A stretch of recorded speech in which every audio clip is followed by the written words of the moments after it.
Owning your own home is considered the epitome of achieving the American dream, but all too often, buying a home can become a nightmare.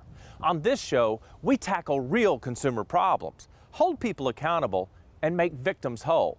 We call our first story, House of Horrors.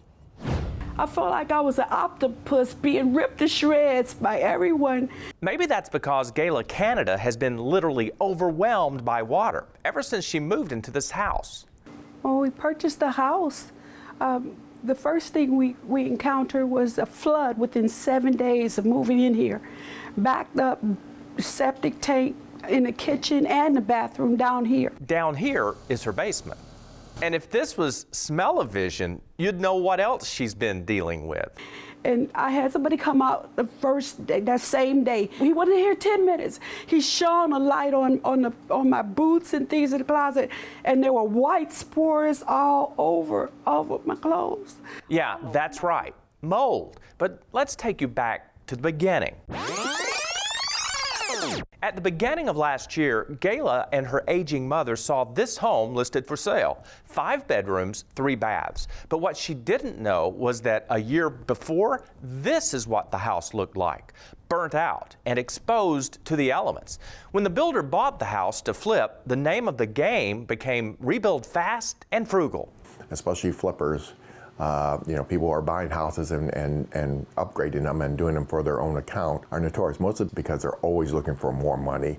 And unfortunately, the consumer becomes a victim. And Gayla says she's a victim of false advertising and placing her trust in the hands of others. I thought it would be a blessing to move it here, but I'm thinking that it's been such a nightmare. And then the house was making me sick. The house was sick. I'm just so distraught about the whole thing. Because it appears that the builder cut corners to make a bigger profit, starting with the septic system. This is the septic tank, and these are the field lines that obviously run back and forth across the rear of your yard. We contacted the state health inspector who oversees permitting septic systems. He came out personally to evaluate Gayla's septic footprint. For a 5-bedroom house, you have to go up to a 1,500-gallon septic tank. And the number of field line that would be required if it was installed would be 325 feet. And this has 150. This is woefully inadequate. It's definitely undersized, yes, for what the code calls for the size house.